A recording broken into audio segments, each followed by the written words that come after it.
And welcome to another edition of the Angry Moderate Aftermath. That's right. That's what we call it now. I do my homework. I do my research. We call this the Angry Moderate Aftermath. So before we get to that, there's anything you wanted to talk about? Anything you wanted to address? The funny thing is, now, I'm just going to say this. It's weird because he comes over here to record this. And before we sat down to do this, we've spent about 90 minutes talking about all of these things that we should be talking about in front of the camera. We're not going to do any of that. So you're going to get a lot of false starts and missteps and things that, you know. Did I already say that? Didn't you already say that? Did we already say that? Did we say that last time? No, just earlier today. Oh, yeah. Okay. So, would you have anything? In fact, we spent a lot of time talking about coronavirus earlier today. Did you have any comments or thoughts about COVID-19? COVID-19. Just in case it's COVID-20 by the time anybody actually sees this. Right. Optimistically speaking, that anyone will ever actually see this. We had 2 views last time. 2 views? That was me and you. Well, so I guess nobody's actually. Well, I viewed it twice. I don't know if you even watched it. No, I didn't watch it. All right. Okay. Good times. Good times. So anyway. COVID-19. So we've got this big coronavirus. It's super strong kind of version of a cold or flu type of a thing, and spreading at a pretty startling rate. Mm-hmm. It's not quite as the deadliest of the viruses that we've heard of that have sometimes been maybe a little overhyped in the past, like when you look at SARS, or maybe the fact that people overreacted back then, maybe that helped slow the spread. But SARS was a higher mortality rate than COVID-19. Right, but it doesn't seem to spread as fast right. or far. So it seems like the ones that have the highest morbidity rates are the ones that don't seem to spread as quickly. Ebola. Like Ebola. So Ebola had a very high mortality rate, but I guess because of the fact that it was apparent faster when someone had contracted it. Right. And then, a lot of times people just died. There wasn't quite as much opportunity to spread whereas with SARS, I think the effects may have showed up more prominently sooner. And with this new one, COVID-19, coronavirus, people were asymptomatic in a lot of cases. Oh, wait, you know what we didn't do? No. We didn't start this audio. All right, let's start over. Start over? So now I got to remember the things I didn't not say the last time I didn't say it. You know what? Just skip it. We'll just power forward. And in fact, and we'll switch audio in midstream. Just edit this out. Just have a cut in the middle, so this part is just cut out. No, I'm not cutting anything out. This is gold. This is gold right here. Comedy gold. Comedy gold. Okay, so right. So, but if you look at the rate of it spreading, this has suddenly taken a very sharp turn to spreading.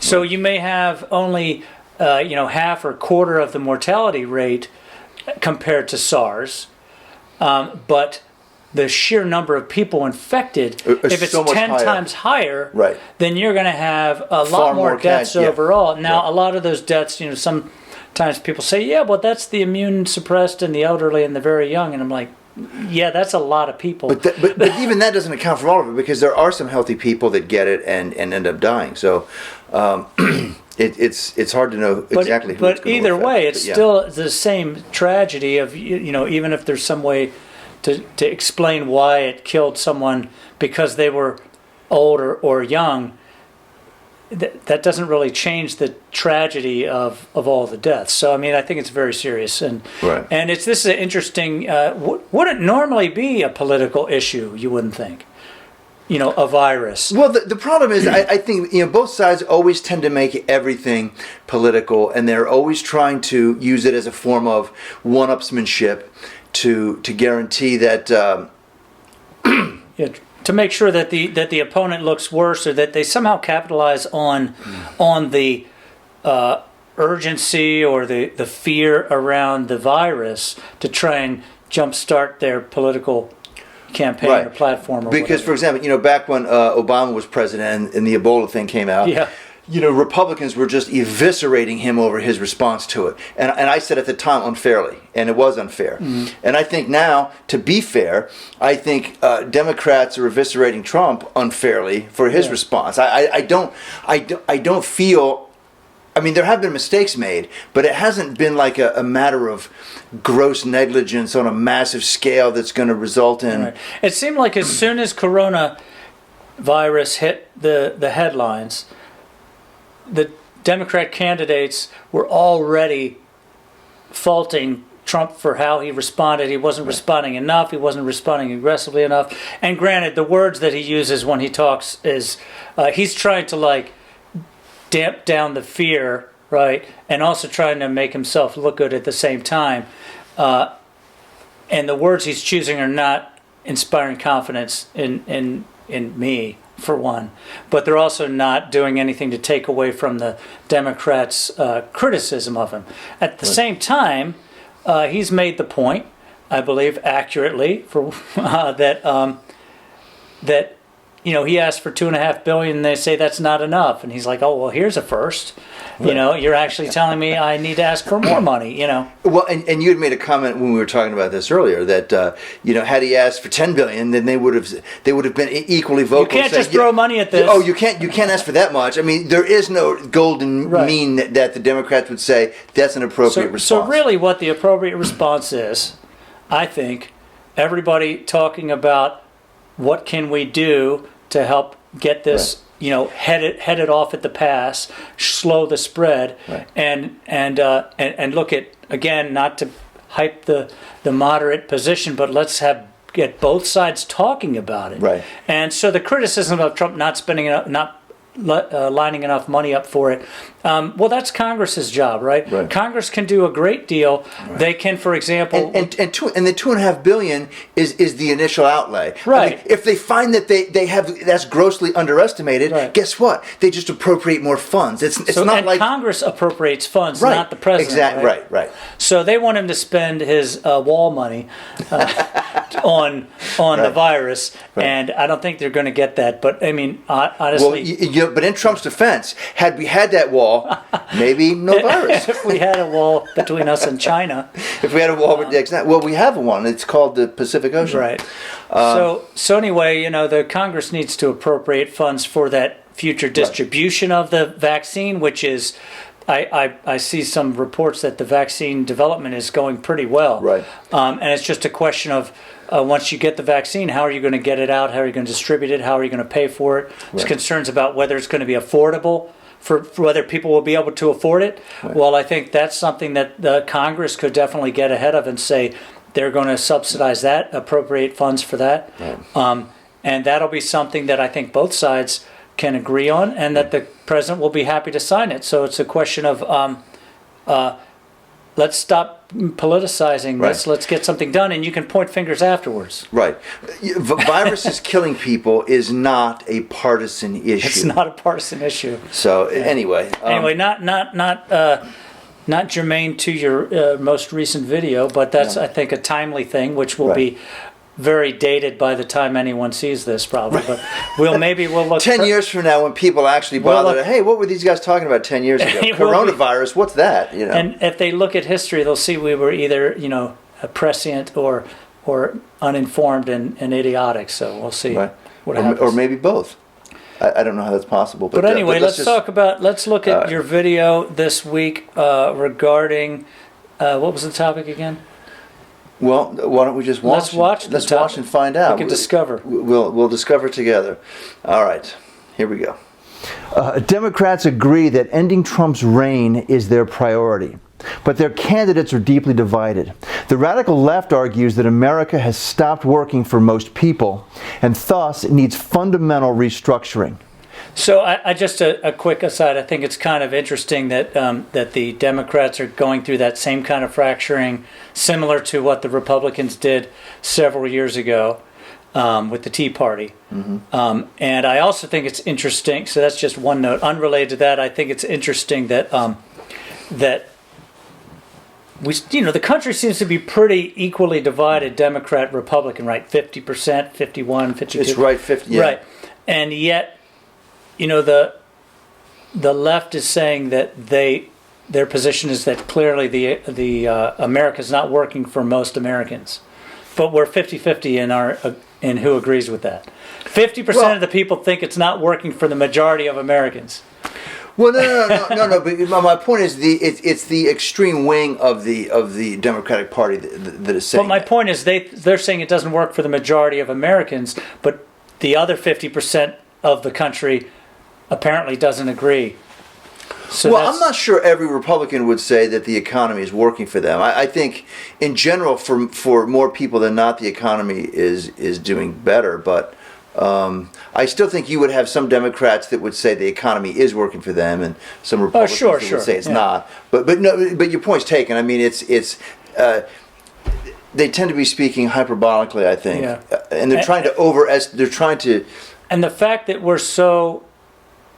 that the country seems to be so equally divided as far as right and left really is the opportunity for the middle to stand out because there's these two extremes on the issues, but then there's this huge swath of things in the middle that most people would actually agree with. So anyway. Agreed. The radical left is pressing ahead while holding on to three misconceptions. The first is that Trump showed in 2016 that you win elections today through the fervor of your base rather than forming a broader coalition. To clarify, so we're saying that the Democrats are thinking we need to get our base worked up as much as possible and get them as motivated and as possible instead of trying to reach out to anybody in the middle or the other side. Just if I can get some people just totally worked up into a frenzy, I can win. When really what they need to do is get a majority of people who are at all favorable to them. Right. Well, that's always been the pull of presidential politics. But you have a choice as to what are you going to play to your base? Right. And get them spun up. And to do that, you need to stoke the outrage machine. You have to manufacture a lot of outrage. And this is on both sides, and this is, as a moderate, something that I just detest on both sides, because I don't get outraged by a great many things. So I certainly don't get outraged by everything that Fox reports or everything that MSNBC talks about. Mm-hmm. If I did, I wouldn't be able to function as a human being if you're outraged by all the stuff that they're trying to spin you up about. But that's one option. And then the other option is, like you say, do you appeal to the moderates? Or at least to the left center, moderates, Right. or the left center Democrats, I should say. Moderate Democrats, at least. I mean, it seems like this current campaign, the primaries for the Democrats, really seems to be getting the most excitement around the farther left people, and it's an interesting dynamic. But you're seeing all this excitement about the very far left, and I think there's a consensus that, I think that statistically, the likelihood of someone like Bernie Sanders winning against Donald Trump is very slim, because his views are very far to the left. You're stepping on what we got coming up in the video. Okay, go ahead. Dude.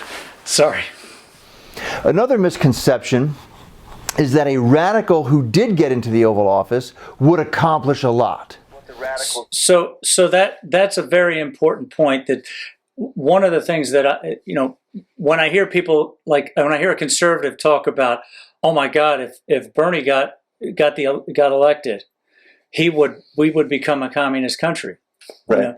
The president does not have that kind of control. He'd have to have both sides of Congress also supporting that. And even right now, the Democrats, I mean, because we see the news and we see, Warren and Biden getting so much attention, and they seem to be downplaying the moderate Biden and Bloomberg chances. We feel like that's actually how all Democrats think. That's what it seems like the news is spinning the idea like this is what the Democrat Party stands for now. Right. And I don't think most Democrats are that far to the left. That's correct. They're not. That's something that Fox seems to be pushing, this narrative that the Democrats really are now wanting to push socialism on the country. The polls that I've seen indicate that less than 25% of Democrats are on board with Bernie's brand of democratic socialism. This is not a larger movement in the Democratic Party. It is a movement on the fringe of the left. And it may be a pushing the needle to the left, right, but it's not like that's what Democrats are about now. But I think that also, we've said, well, what we're seeing in the media is giving this impression, right? And there's some that are saying, well, there's definitely evidence to say that Russia is promoting candidates, the more extreme candidate like Bernie Sanders, with the expectation that he would get the nomination and then fail in the actual election. Right. And they'd keep Trump. Now, why do they like Trump? I don't think it's because he has an alignment with, what do you call it? Some type of agreement with them or something like that. I think it's simply that they feel like he's more likely to turn the other way on things like, Syria, Crimea, things like that. And they're in favor of Trump for that reason. I don't think it's an alliance that they have with Trump.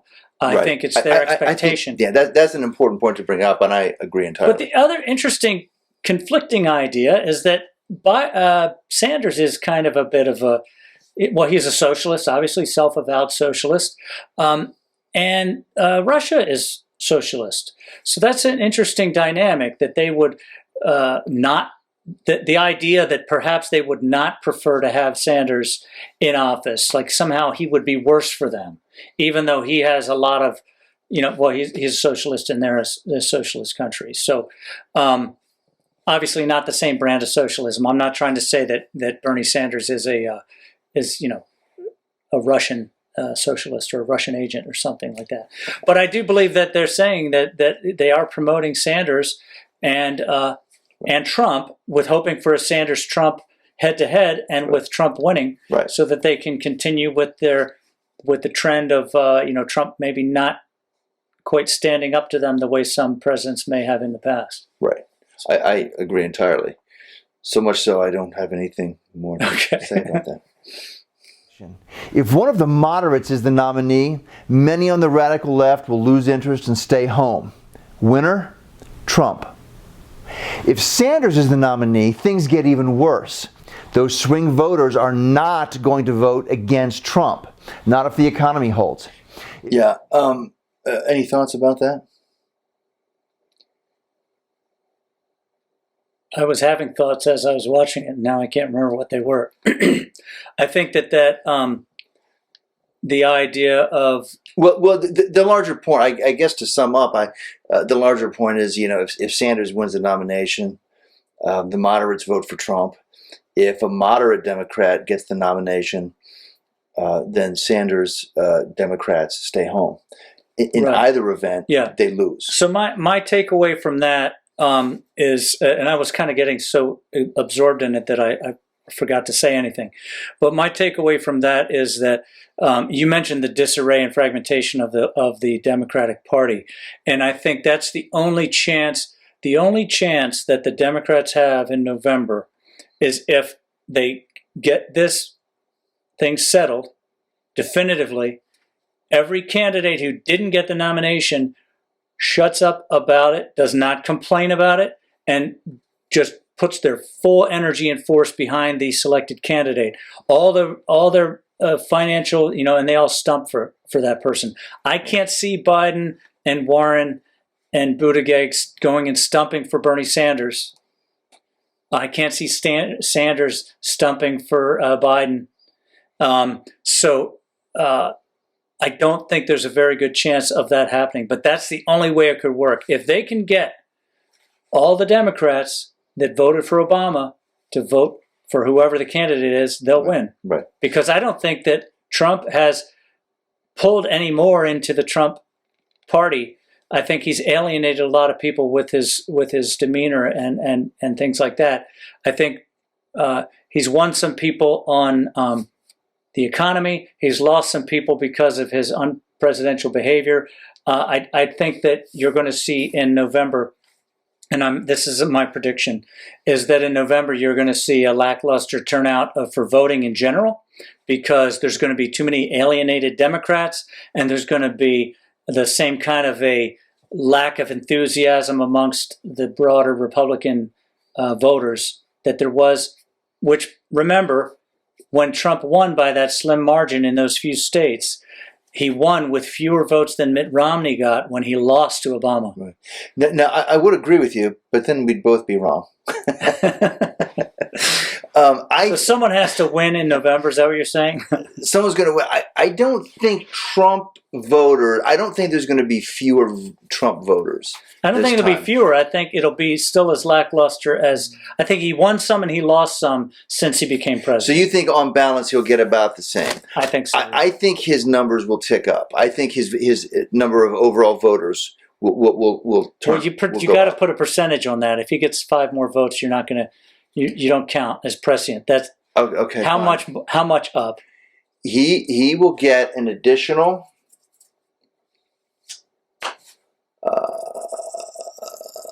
He will get at least a million more votes than he got last time. Okay, you're actually putting a number on 1 million more nationwide votes. He'll get an additional million votes this time. Okay, well I'm gonna say that I think that the votes are going to be within 500,000 of what he got last time. Okay, now I could have said 999,999. Played the Price of Right rules. Right. But I'm going with I'm going to say it's going to be up or down. It's going to be, for all intents and purposes, the same as last time. And I think that whether he wins or loses depends on how many Democrats come out to vote for someone who was not their first choice. Okay. Now, please, in the comments section, let us know which of these people are wrong and which of these people are right. Just however you I like the way you said the ones that were wrong versus the ones that were right. Is that right? Yeah, that's right. So, and on the Democratic side, I don't have a good sense of it. I think people are. I think it's going to be about the same on the Democratic side. I don't foresee that the vote count is going to go up or down. You don't see them coming together to. Basically, the way I see it is, the Democrats, if they don't want to have another 4 years of Trump, they have to vote against Trump, regardless of who the candidate is. Right. They have to vote against. That's right. That's what would. I don't think they're going to do that. That's what has to happen. I don't think that's what's going to happen. Yeah. I think the Bernie voters stay home. If it's a Biden. Yeah. If you look at past elections, a non-wartime incumbent president who presides over a successful economy almost never loses, even though the president doesn't have any real impact over the state of the economy. As a quick aside, our economic institutions are too large and too complex for any single action or even series of presidential actions to move the needle except at the margins. Here are a couple of graphs. First, take a look at the cyclical nature of wage growth over the past several years. Look at the low points and notice the presidents that presided over these economies, both Democrat and Republican. Next, look at the unemployment figures. The decline in unemployment after the Great Recession began long before Trump, who was the beneficiary of presiding over the economy at a time when unemployment was already declining due to factors beyond his control. I find that very interesting, those two graphs. And you see that the rate of wage growth basically goes up and down, and that over that same period of time that the unemployment was just going steadily down. And across multiple, I think it started in a couple years into Obama's first term, and has just continued almost steadily, like just down for the 6 years of his term, and now the first 4 years of Trump's term, and it's that's very interesting. And you might have seen some things in the news a couple weeks ago where Obama made some tweet or a comment that to that effect, that the changes that they put into place were what have caused this, and he's just been the beneficiary of it. Oh, right. Yeah. Well, I would disagree with Obama on that count. I mean, I think presidents, like I said in the video, I think they get too much credit when things go well, and they take too much blame when they don't. And the funny thing is, and I get so tired of hearing anytime. Okay, listen, we have a Republican president now, right? So, and we have people that are fans and supportive of the president will say that every good thing that happens now is due to his genius and his greatness in making it happen. Right. And every bad thing, it was because he inherited it from Obama. So, and an example of that about how he's going to get the credit unfairly and the blame unfairly, I think, from the opposite side of the party, from the opposite side of the country, the Democrats will blame him for things that he didn't do, and the Republicans will give him credit for things that he did do. If the coronavirus, it fizzles out, and, COVID-19 becomes another SARS that just never amounted to what everybody was hyping it up to be, he'll claim that it's because of actions that he did, and he'll claim that, see, they were over-exaggerating how bad this was going to be. If it turns out really bad, the Democrats will say that this was his fault. Right. In fact, they already started, I've seen, trying to get it to call it the Trump virus, as if he had anything whatsoever to do with the start of this virus, which started in another country. Now, I hadn't heard that, but that's absurd that you would call it the Trump virus. He had nothing to, right. Now, you call it the Trump virus in retrospect if he fails to respond and fails to deal with it and does nothing, then you could blame him for a bad response. If he's running around with a syringe of COVID-19 injecting babies along the way, then you can call it the Trump virus. Or, if after the fact you can talk about how their response was ineffective, but they're saying the response is ineffective when the response has just started. Right. The thing has hit the headlines not that long ago. Right. So we'll see what happens. Right. What are you talking about, Obama and whatchamacallit? Ebola or Bush. Yeah, because Ebola didn't destroy the world, and SARS didn't destroy the world. And Bush and Katrina. Bush took a lot of flack for Katrina. You're always, in hindsight, it's very easy to throw stones at people that are making these decisions, but you have to remember the President of the United States has to rely on expertise of people around him, and that would, for me, be a fair criticism of Trump. Yeah. That he has a general aversion to experts and expertise, just strange. And he'll fire them if somebody speaks out and says, "Well, this is how things are." Yeah. He'll get rid of that person, and it doesn't make sense to me how much contempt he seems to hold for experts, because these are the people that will help you make good decisions as a policymaker. And and I thought on that count, generally Obama did a pretty good job listening to his experts, whereas I don't think Trump tends to do that as much. But so. And something you and I were talking about earlier, I think that really the goal for the Angry Moderate is to spend a little less time talking about sort of these topical issues. I don't want to spend too much time talking about topical issues. I'd rather talk about sort of bigger ideas that... more timeless things, because a lot of what we're talking about here, coronavirus and all this stuff, is going to be old news by the time anybody sees any of these. Right. And no one's going to want to look back at this content except us, in fact, right now, I don't want to look back at this content right now. I've looked at it too much already, so... Agreed. So, all right. So I guess this is our long-winded way of saying... You can look forward to the next one? Yeah. Well, maybe? Hopefully. Okay.